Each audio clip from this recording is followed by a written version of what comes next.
আমি আমার মা বোনদেরকে বলবো, মা বোনেরা, এজন্য শ্রেষ্ঠতম রমণী হতে চাই, একদিক থেকে স্বামীর প্রতি আনুগত্যশীল হতে হবে, 2 নাম্বার নিজের নামাজের প্রতি যত্নবান হতে হবে, রোজার প্রতি যত্নশীল হতে হবে। নামাজ রোজার সাথে সাথে স্বামীর আনুগত্য করা এবং সতীত্বের হেফাজত করা, এই সমস্ত কোয়ালিটি যার মধ্যে থাকবে তারা হয়ে যাবে শ্রেষ্ঠতম নারী। খাদিজাতুল কুবরা রাদিয়াল্লাহু তাআলা আনহা হচ্ছেন আমার মা বোনদের জন্য এক অনন্য অসাধারণ নজিরা। তাকে দেখে মা বোনরা স্বপ্ন দেখতে পারেন, আমি আমার স্বামীর সাথে এমন আনুগত্যশীল একজন স্ত্রী হিসেবে আমি জীবন কাটাতে চাই। আল্লাহ যেন মা বোনদেরকে কবুল করেন, আর জীবন আমিন।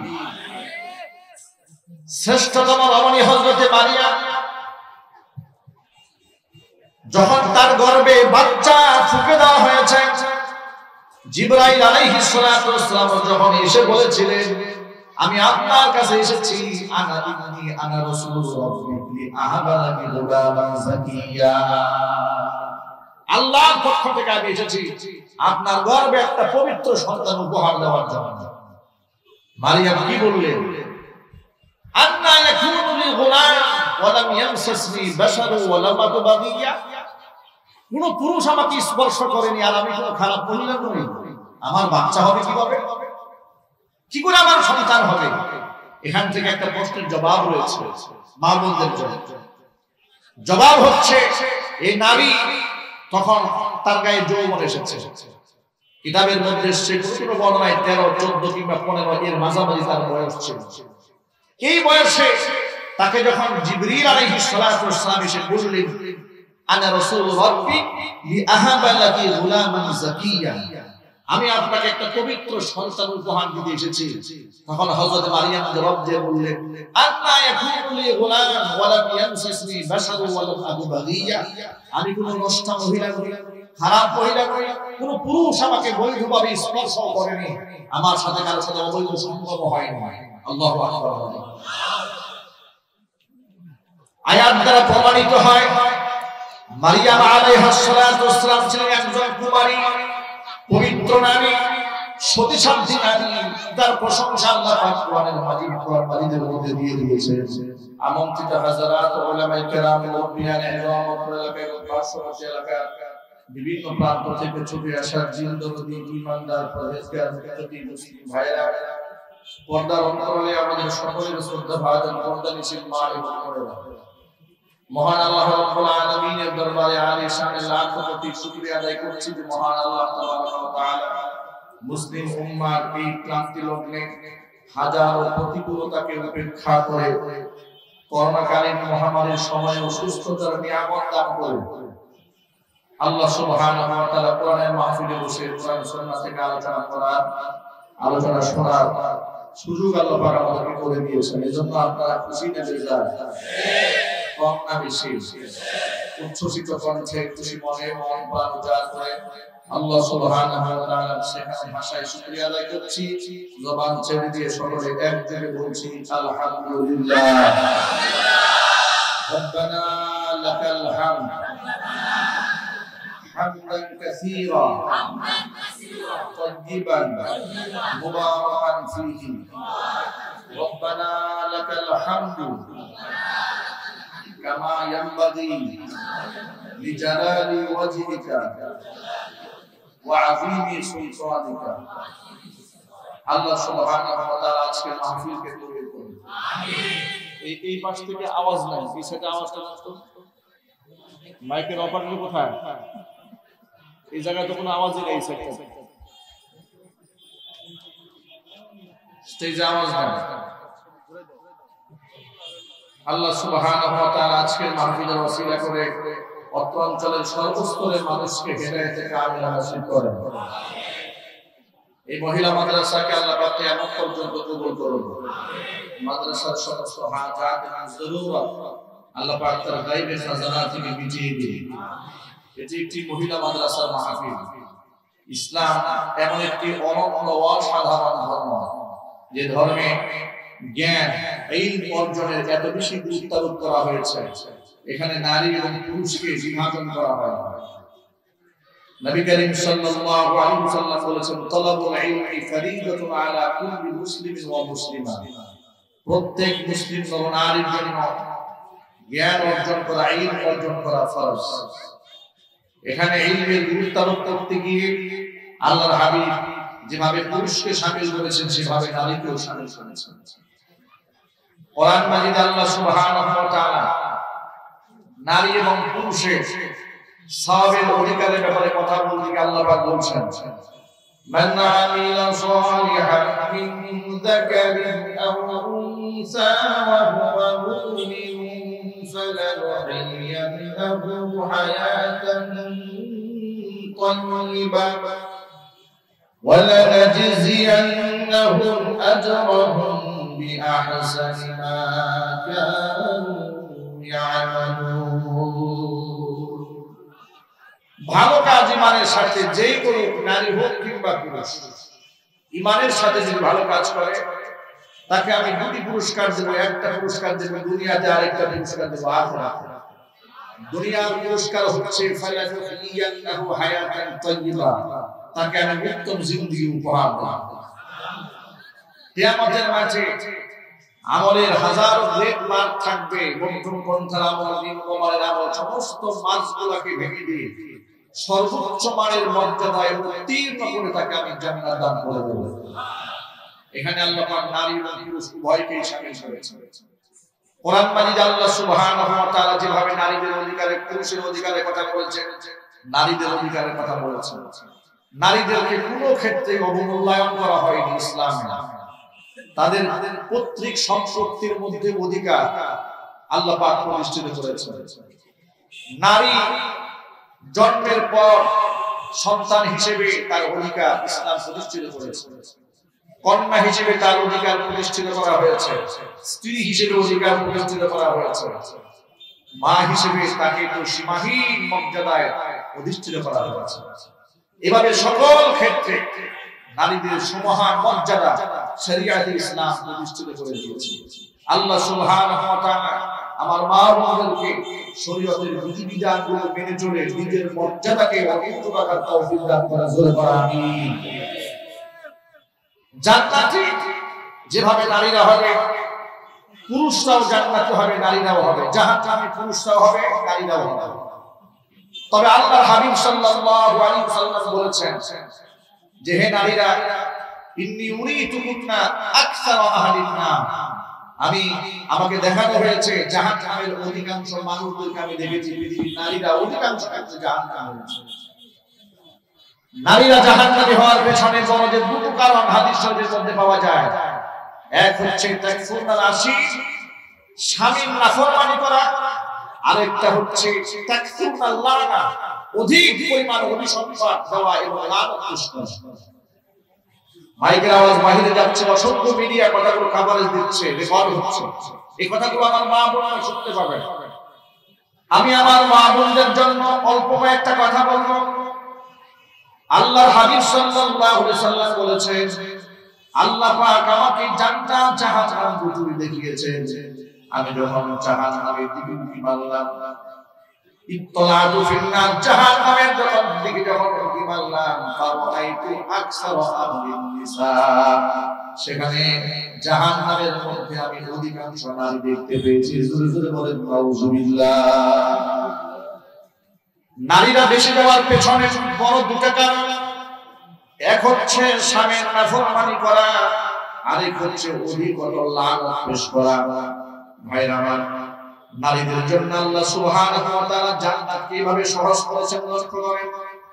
বিশ্বনবী সাল্লাল্লাহু আলাইহি ওয়াসাল্লাম বলেছেন, আল মারআতু ইযা সাল্লাত খামসাহা, মানুষ নারীরা যদি 5 ওয়াক্ত নামাজ ঠিকঠাক মতো আদায় করে, ওয়াসওয়ামাত শাহরাহা, রমজান মাসে রোজা যদি ঠিকঠাক মতো আদায় করে, ওয়া আতাআত বালাহা, স্বামীর আনুগত্য করে, ওয়া আহসানাত ফারজাহা, এবং নিজের শরীরকে হেফাজত করে, এই চারটা কাজ যে নারী করবে, তার কুলবি আইবাবিন মিন আবওয়াবিল জান্নাতি শাআব ইয়াউমাল কিয়ামাহ, কিয়ামতের দিন জান্নাতের 8টি দরজা, যেই দরজা দিয়ে খুশি ওই দরজা দিয়ে এই নারী আল্লাহর জান্নাতে চলে যাবে।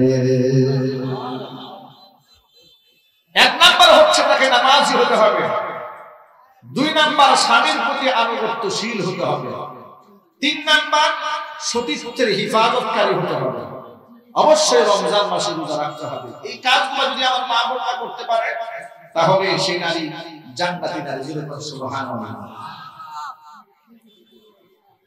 বিশ্বনবী সাল্লাল্লাহু আলাইহি সাল্লাম বলেন, আফদালু নিসাই আহলিল জান্নাহ, জান্নাতে যত নারীরা প্রবেশ করবে তাদের মধ্যে চারজন নারী হচ্ছে সবচেয়ে শ্রেষ্ঠ।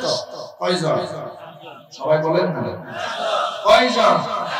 চারজন নারী হচ্ছে জান্নাতের সমস্ত রমণীদের মধ্যে সর্দারতম রমণী, শ্রেষ্ঠতম রমণী।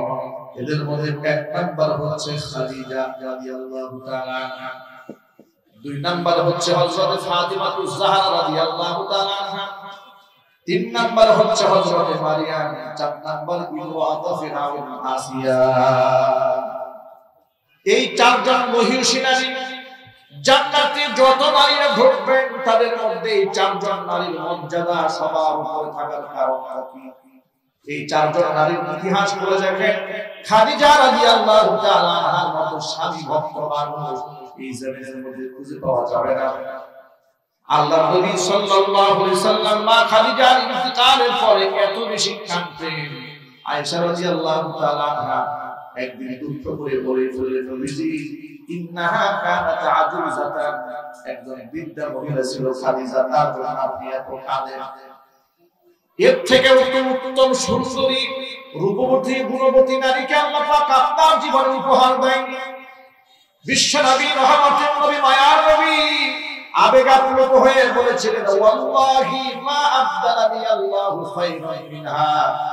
ও আয়েশা শোনো, আমি আল্লাহর কসম করে বলি খাদিজার চেয়ে উত্তম নারী আল্লাহ পাক আমার জীবনে আর দেয় নাই।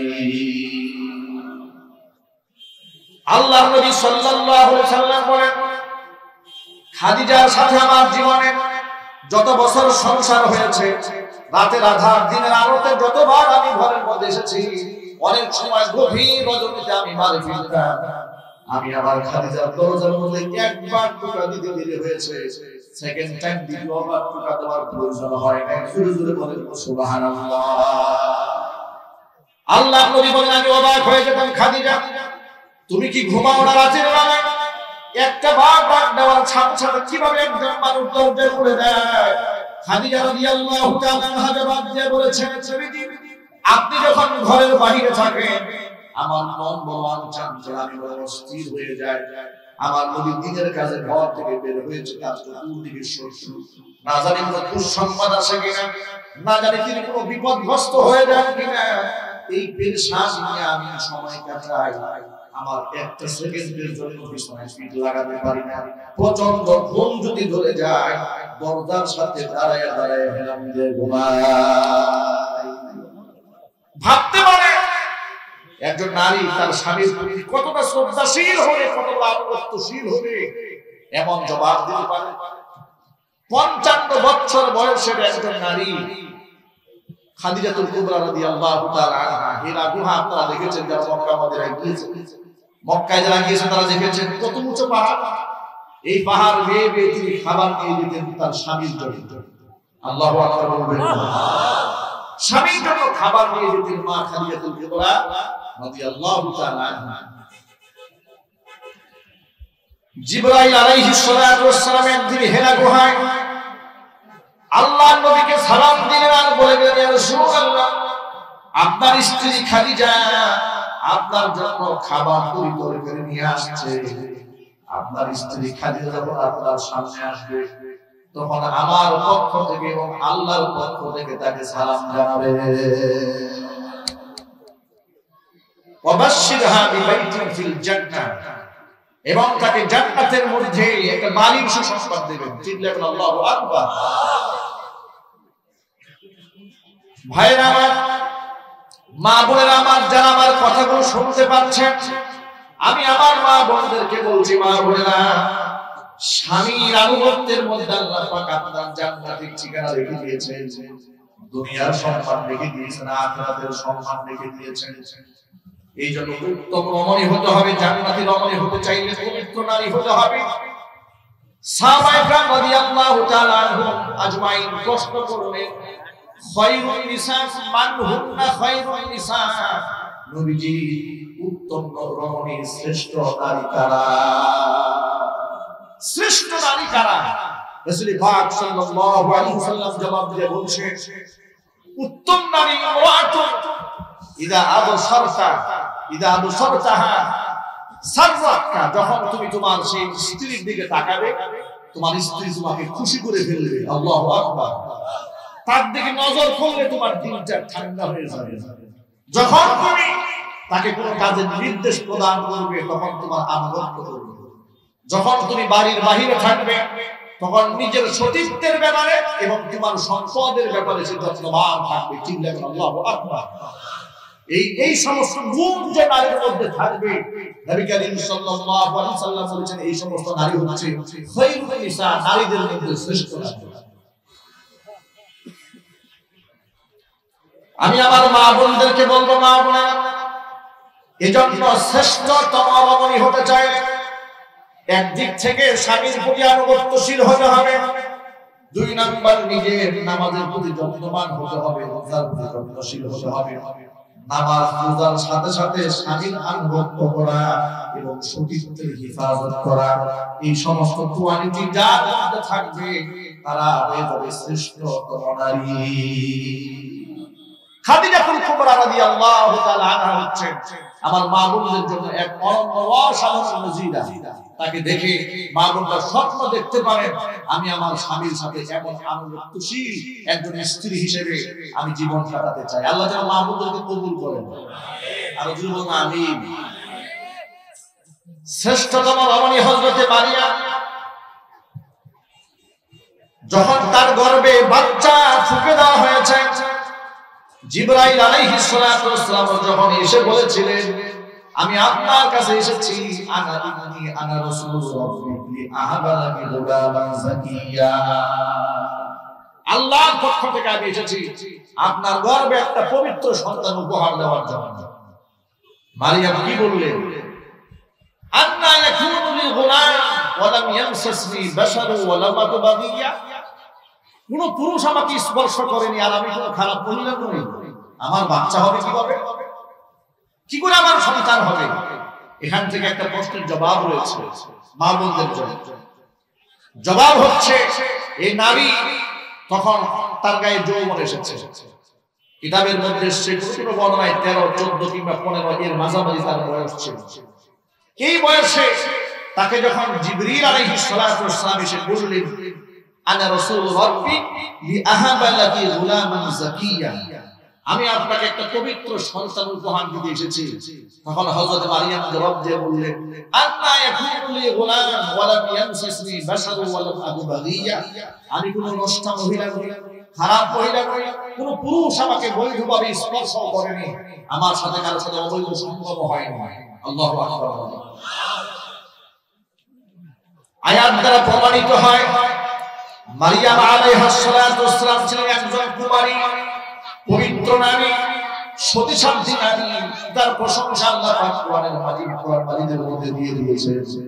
এইজন্য তারা পৃথিবীর সমস্ত নারীদের জন্য বিবাহ বহির্ভূতভাবে অবৈধ সঙ্গম যারা করেন তারা হচ্ছে নিকৃষ্ট নারী। তাদের শিক্ষা নেওয়া উচিত হযরত মারিয়াম আলাইহিস সালাতু ওয়াস সালামকে দেখে। অবৈধ বয়ফ্রেন্ড গার্লফ্রেন্ড কালচার যারা লালন করছে, এটা ঢাকা সিটি অসংখ্য মেয়েরা ছেলেরা অবৈধ প্রেম ভালোবাসা করছে। জুড়ে বলুন ঠিক কিনা? অত্যন্ত দুঃখজনক হলেও সত্য কথা, আমাদের মিডিয়াগুলো, টেলিভিশন চ্যানেলগুলো বাল্য বিবাহ নিয়ে যতটা ব্যাকুল, এর অর্ধেক ব্যাকুলতা যদি তাদের বাল্য প্রেম নিয়ে থাকতো এই দেশটা অনেক ভালো হতো। বাল্য প্রেম নিয়ে তাদের কোনো মাথা ব্যথা নেই, কিন্তু বাল্য বিবাহের নামে অসংখ্য উপযুক্ত মেয়েদের বিবাহ যারা ভেঙে দিচ্ছে, সমাজের জেনা ব্যভিচারকে তারাই সমাজের মধ্যে উৎসাহ দিচ্ছে, তারাই সমাজের মধ্যে ব্যভিচার ফিচার দিচ্ছে। একটা মেয়ের যখন 16-17 বছর বয়স হয়ে যায় তখন তার বিবাহের উপযুক্ত হতে বাকি থাকে। আপনাদেরকে ছোট্ট একটা তথ্য দিয়ে দেয়, 95% মুসলমানের সোনার বাংলাদেশে এখনো অসংখ্য অপকর্ম রয়েছে যার ব্যাপারে আমরা সচেতন নই। বাল্য বিবাহের ধোঁয়া তুলে অসংখ্য পবিত্র বন্ধনকে নষ্ট করে দেওয়া হয়। 18 বছর আগে মেয়েকে বিবাহ দেওয়াই যাবে না, কিন্তু আপনি জানেন না এই বাংলাদেশে আবার ভিন্ন রকম আইন রয়েছে। সেক্স ওয়ার্কার, যৌন কর্মী যারা আছে, যৌন পল্লীতে যারা দেহ আদান প্রদান করেন, সেই নারীদের জন্য আইন হচ্ছে একটা মেয়ে যদি 12 বছর বয়স হয়ে যায় তাহলে সে যৌন কর্মী হতে পারবে না। আর আস্তে আস্তে নাউজুবিল্লাহ। আচ্ছা, এই আইনগুলো কারা তৈরি করলো? ব্রিটিশরাই আইন তৈরি করেছে। সে আইন এখনো পর্যন্ত বাংলাদেশে চলছে। 12 বছর হয়ে গেলে তিনি পতিতা হতে পারবেন, কিন্তু 14 বছর 16 বছর হলেও তিনি বিবাহিতা স্ত্রী হতে পারবেন না। এরকম জুলুম চলছে বিধায় আনুষ্কার মতো অসংখ্য মহিলা ধর্ষিত হয়েছে, তাদেরকে গণহত্যা হচ্ছে।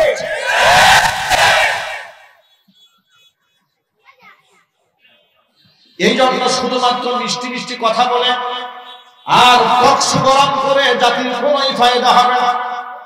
এই জাতি বহুবার দেখেছে বুদ্ধিভিত্তিক ভাবে বুদ্ধিজীবীদের কথা অনুযায়ী সমাজ পরিচালনা করার কারণে তারা ধর্ষণ বন্ধ করতে পারে না, ইফতিজিং বন্ধ করতে পারে না, খুন খারাপি বন্ধ করতে পারে না। দুদিন আগেও আপনারা দেখেছেন মদ পান করে নাইট ক্লাবে গিয়ে ড্রিঙ্কস করার কারণে নারী পুরুষ উভয়ের মৃত্যু হয়েছে। আমার প্রশ্ন হচ্ছে, অবৈধভাবে নাইট ক্লাবে যা গেল, এখানে সেখানে যাওয়ার পরে তারা মাদক সেবন করলেন, মদ পান করলেন। সাংবাদিকরা বললেন, ডাক্তাররা বললেন যে বিষাক্ত মদ পান করার কারণে এদের মৃত্যু হয়েছে। আমার প্রশ্ন হচ্ছে, যে সমস্ত বারে এই সমস্ত বিষাক্ত মদ বিক্রি করা হয়, সেখানে যাওয়ার কারণে যদি আমার সন্তানটা মারা যায়, মৃত্যু কুলেতে ধরে পড়ে, তাহলে গোটা দেশ থেকে তো দাবি উঠা উচিত এই সমস্ত মদের বন্ধগুলো রাষ্ট্রীয়ভাবে আইন করে নিষিদ্ধ করতে হবে। কিন্তু এই কথাটা কেউ বলে না। উপরে উপরে ফাঁকা বলি আর মিষ্টি মিষ্টি কথা বলে শুধুই সমালোচনা, কিন্তু মূলে কেউ হাত দেয় না। আসলে মূলে হাত দেবে কারা? বেড়া দিয়েছেন খেত খেত যেন ছাগল না খায়, কিন্তু খোঁজ খবর নিয়ে দেখা যায় বেড়াই খেত খাওয়া শুরু করেছে। কাকে আপনি দায়িত্ব দেবেন? এই জন্য বুদ্ধিজীবীদের কথা কিংবা তথাকথিত সুশীল সমাজের কথায় যদি আমার মা বোনরা চলে, ওয়েস্টার্ন কালচার লালন করেন, পর্দাহীন জীবন যাপন করেন, তাহলে তাদের কপালে আনুষ্কার মতো নির্মম ভাবে লানতের মালা নিয়ে জমিন থেকে বিদায় হওয়া ছাড়া আর কোনো উপায় থাকবে না। আমি আমার মা বোনদেরকে বলছি, এই যেটা একটা মহিলা মাদ্রাসা, মহিলা মাদ্রাসার ফায়দা কি শুনে? মহিলা মাদ্রাসা থেকে একজন ছাত্রী জীবনের সবচেয়ে বড় যে অবলম্বনটা গ্রহণ করেন সেটা হলো পর্দা পোষণের জিন্দেগি। আমি মনে করি একটা মা, একটা বোন তার জীবনে যা অর্জন করেছে তার থেকে সবচেয়ে বড় অর্জন হচ্ছে নিজের সতীত্বকে টিকিয়ে রাখার জন্য পর্দাশীল জিন্দেগি। এর থেকে বড় অবলম্বন, এর থেকে বড় পুরস্কার, এর থেকে বড় অর্জন একজন নারীর জীবনে আর হতে পারে না। এই কথা সঙ্গে আপনারা একমত আছেন? আচ্ছা, আপনারা মনে করেন একজন নারীর গাড়ি আছে, বাড়ি আছে এবং তার বিরাট যশ খ্যাতি আছে, কিন্তু তার মধ্যে সতীত্বের হেফাজত নাই। এই নারীর কোনো মূল্য আছে? যদি বলতে হবে আছে, হ্যাঁ আছে। লম্পটদের কাছে এই নারীর মূল্য আছে, যদি বলতে হবে ঠিক কিনা। মাতালদের কাছে নারীর মূল্য আছে, নেশাখোরদের কাছে নারীর মূল্য আছে, কিন্তু সত্যবাদী ইমানদার পুরুষের কাছে নিকৃষ্ট মহিলার কোনো মূল্য থাকতে পারে না। চারজন জান্নাতের শ্রেষ্ঠতম রমণী, একজন হচ্ছে খাদিজা রাদিয়াল্লাহু তাআলা আনহা, একজন হচ্ছে হযরত মারিয়াম আলাইহিস সালাতু ওয়াস সালাম, আরেকজন হচ্ছে ফাতিমাতুজ জাহরা রাদিয়াল্লাহু তাআলা আনহা। যত ভাইরা আমার কথা শুনতে পাচ্ছেন, মা বোনরা বয়ান শুনতে পাচ্ছেন, আমি আমার মা বোনদেরকে বলি, মা বোনেরা আপনারা স্বপ্ন দেখবেন আমি ফাতিমাতুজ জাহরা রাদিয়াল্লাহু তাআলা আনহার মতো জীবন যাপন করব। তিনি জান্নাতি রমণীদের সর্দার, আবেদা জাহেদা, এমন গভীর পর্দানিশীল তিনি ছিলেন। আপনারা শুনে অবাক হয়ে যাবেন, সাজসজ্জা তো নরমাল নেই, তিনি এমনিতে কখনো তেমন একটা গ্রহণ করতেন না। তবে স্বামীর সামনে পরিপাটি থাকতেন, সুবহানাল্লাহ। স্বামীর সামনে তিনি পরিপাটি থাকতেন। আমাদের দেশের মা বোনদের অবস্থা হচ্ছে স্বামীর সামনে থাকে কাজের বুয়ার মতো, ঠিক কিনা? স্বামী তার চেহারা দিকে তাকালেই মেজাজটা খারাপ হয়ে যাবে। আর যখন বান্ধবীর বাসায় যাবে, এরপরে ফুফাতো বোনের বিয়েতে যাবে, খালাতো বোনের বিয়ের অনুষ্ঠানে যাবে, তখন দেখবেন এত সাজুগুজু করবে যে বেচারা স্বামী এত কষ্ট করে তাকে গহনা দিয়েছে, তাকে পরে দেখাই না, কিন্তু রিক্সাওয়ালাকে ঠিকই দেখাচ্ছে। এরকম মনে হয় অঞ্চলে হয় না? রিক্সাওয়ালাকে দেখাচ্ছে, কুলি মজুর ঠেলাওয়ালাকে দেখাচ্ছে, অত্র অঞ্চলের সমস্ত মানুষকে দেখাচ্ছে। নারীর ক্ষমতার নামে, নারীর অধিকারের নামে যখন বোরকার বিরুদ্ধে কথা বলে, তাদের বিরাট বিসন্ধি থাকে। তারা এই নারীকে ভোগ করার এক নিকৃষ্ট মানসিকতা এদের পরিচার হতে। এই জন্য আমার মা বোনদেরকে বলবো, মা বোনেরা, ওদের পাতানো ফাঁদের মধ্যে পা দেওয়া যাবে না। ধ্বংস হবে দুনিয়া, ধ্বংস হয়ে যাবে আখিরাত। আমি আমার মা বোনদেরকে মা সম্বোধন করে বলছি, আজকে যারা অবৈধ প্রেম ভালোবাসা করে বয়ফ্রেন্ডের গুগল দাবা করে পার্কে পার্কে ঘুরে বেড়ায়, একটুখানি বিবেকটা খারাপ। আজকে আপনি তার যৌন দাসী পরিণত হয়েছে। বয়ফ্রেন্ড গার্লফ্রেন্ড মানে তা, বয়ফ্রেন্ডের কাছে একটা গার্লফ্রেন্ড যৌন দাসী ছাড়া কিছু না। চিল্লায় বলেন ঠিক কি না? আপনি কি করে ভাবলেন আপনার বয়ফ্রেন্ডের চরিত্র সম্পর্কে আপনার ধারণা নাই? যিনি আপনাকে বিবাহ ছাড়াই তার বেডরুমে নিয়ে যেতে চায়, সে আপনার বন্ধু হবে কি করে? সে শত্রু ছাড়া কিছু না। আর আপনি তার উপর ভরসা করে আছেন। বিবেকটা কাজে লাগা। আপনি তো মায়ের জাত, আপনার তো বিরাট সম্মান। আজকে আপনি আপনার বয়ফ্রেন্ডের যৌনকর্মী হয়ে আছেন, যৌন ক্ষুধার নিবারণের জন্য পাত্রী হয়ে আছেন। কিন্তু সেদিন তো বেশি দূরে নয়, আপনি তো পৃথিবীর সবচেয়ে সম্মানিত স্থান, মায়ের স্থানটা দখল করবেন। আপনার সন্তানের দৃষ্টিতে আপনি খুব কাতার দাঁড়াবেন। কথা বলেন ঠিক কিনা? কোন লজ্জা আপনি আপনার সন্তানের সামনে দাঁড়াবেন আপনি? এই জন্য আমি আমার মা বোনদেরকে বলছি, মা বোনেরা, সময় আছে এখন নিজেকে শুধরাবার, সময় আছে এখনো নিজেকে গুছিয়ে নেওয়ার। এখনই তওবা করেন। আজকের এই বয়ানের সাথে সাথে আপনি তওবা করেন। আল্লাহ পাক আমার মা বোনদেরকে খাস তওবা করার তৌফিক দান করুন। শুধু মা বোনদেরকে দায়িত্ব দিলে হবে না, যত পুরুষ ভাইরা এখানে আছেন আমাদের সকলের দায়িত্ব আছে না? আর যদি বলেন, আল্লাহর হাবিব বলেন, আলা কুল্লুকুম রাঈন ওয়া কুল্লুকুম মাসউলুন আন রাইয়াতিহি। তোমরা প্রত্যেকেই দায়িত্বশীল, প্রত্যেকের দায়িত্বের ব্যাপারে কিয়ামতের ময়দানে আল্লাহর আদালত তোমাকে জবাবদিহিতা করতে হবে। যত বাবারা এখানে আছেন, যাদের মেয়ে আছে, কার কার হাত দেখি আমি? আমার মেয়ে আছে আলহামদুলিল্লাহ, মাশাআল্লাহ, অনেকের মেয়ে আছে। হাত নামান। আমার মেয়েদেরকে আমরা বেপরদায় ছাড়বো না, আমরা বলি ইনশাআল্লাহ। রাজি আছেন? এখানে বিবাহিত আছেন, বউ আছে ঘরে, কার কার হাত? যারা বিবাহ করেছেন, অনেকে উচ্চা করে না, কি আরেকটা করে ধান্দা আছে নাকি? মাশাআল্লাহ মাশাআল্লাহ, অনেকের বউ আছে, হাত নামান। নিজের স্ত্রীকে আমরা পর্দা করব, বাবা বলি ইনশাআল্লাহ। এবার যারা বিবাহ করেননি তারা আপনার হাত তোলেন। যারা কুমার আছেন, মাশাআল্লাহ মাশাআল্লাহ, হাত নামান। পর্দানিশী স্ত্রী নিজের ঘরে আনবেন এবং যৌতুক ছাড়া আনবেন ইনশাআল্লাহ বলেন। এখন একটা পরীক্ষা হয়ে যাবে, এখানে বিবাহিত এবং অবিবাহিত দুটো শ্রেণী এখানে আছে। আমি এখন এনার্জি দেখতে চাই, বিবাহিতদের মধ্যে এনার্জি বেশি নাকি অবিবাহিতদের মধ্যে? এই পরীক্ষা কি হবে? হবে। কম্পিটিশনে প্রস্তুত? এখন প্রথমে যারা অবিবাহিত তাদের একটা স্লোগান হবে, লিল্লাহি তাকবীর।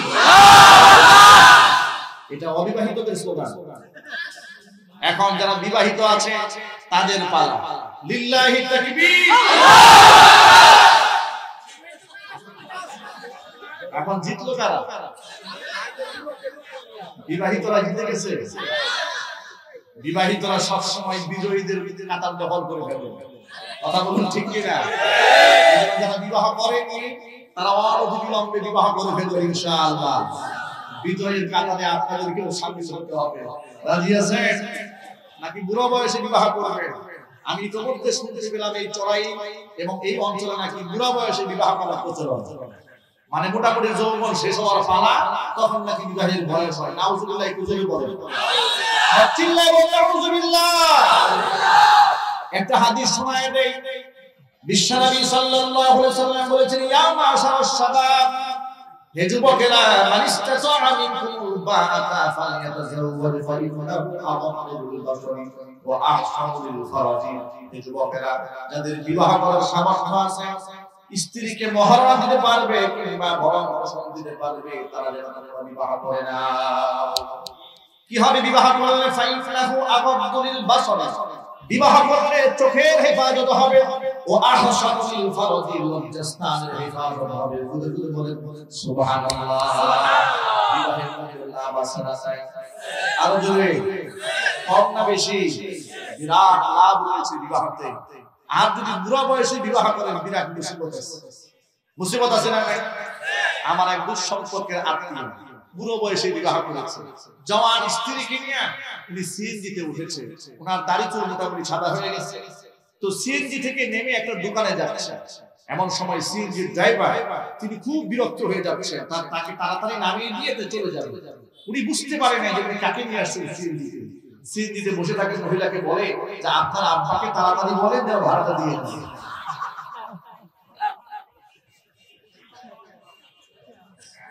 এই যে অবস্থা সৃষ্টি হয়েছে, এই কঠিন পরিস্থিতির জন্য দায়ী কে?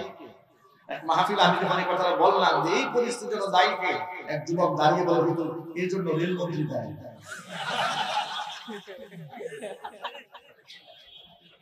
এই জন্য যুবকেরা যদি সময় মতো বিবাহ না করেন, বুড়ো বয়সে বিবাহ করবেন, বাচ্চাকে নিয়ে হেঁটে যাবেন, লোকেরা বলবে আপনার দাদাকে বলেন টাকাটা দিয়ে দেবে, বিরাট মুসিবতে পড়ে যাবে। এই জন্য যৌবনকালে খুব দ্রুত বিবাহ করতে হবে এবং অবশ্যই যৌতুকবিহীন বিবাহ করতে হবে এবং দিনদার ইমানদার পাত্রী দেখেই বিবাহ করতে হবে। আমরা বলি ইনশাআল্লাহ। রাজি আছি তো? আল্লাহ পাক যেন আমাদের তৌফিক দান করেন। আমিন।